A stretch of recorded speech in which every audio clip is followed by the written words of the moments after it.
They called me a hero, a slayer of monsters. But I wasn't born brave. I learned to be. Before I ever held a sword, before I ever laid eyes on Medusa, I was just a man faced with an impossible task. And that's where my story truly begins. Not with strength, but with fear. You see, courage isn't something you're born with. It's something forged in silence, in doubt, in the moments where everything inside you says, turn back. But you don't. You move forward anyway. When King Polydectes sent me to retrieve the head of Medusa, it wasn't a mission. It was a death sentence. No man had ever faced her and lived.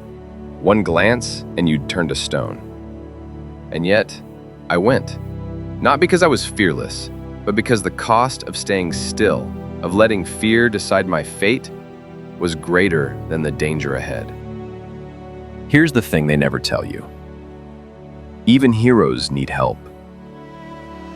Athena gave me her shield, not to protect me from the world, but to reflect it, to look at danger, indirectly, to be clever with fear, not reckless.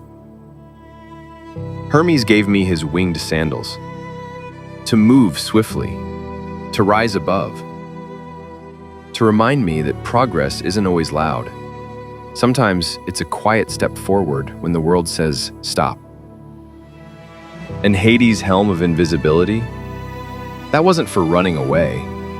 It was for knowing when to move unseen, to act in silence, to plan with patience. When I finally stood before Medusa, it wasn't brute force that saved me. It was clarity. It was focus. It was the ability to see clearly without looking directly at what I feared most. I used the shield's reflection, not to hide from danger, but to face it wisely. And that's what I want you to remember. We all have a Medusa in our lives. That one thing we avoid because it paralyzes us. The job we don't apply for, the truth we don't speak, the relationship we won't confront. But avoiding it doesn't make it go away. It only gives it more power. When I held Medusa's head, I didn't feel victorious. I felt awakened. Because I realized the monsters we fear, they lose their power the moment we dare to face them.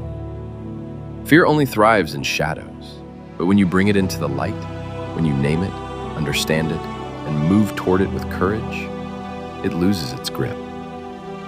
Look, I'm not telling you to rush into danger. I'm telling you to stop letting fear write your story. Because time is short. You don't need to slay a monster to be brave. You just need to act. Even if your hands shake, even if your voice trembles, what you've been avoiding, take the first step, then the second. That's where transformation begins. So ask yourself, what's the Medusa in your life? And are you ready to stop running from it? Your destiny isn't waiting at the top of Olympus. It's waiting inside the moment you stop letting fear lead. This is Perseus. Not just the myth, but the mindset. Now, go face your fear.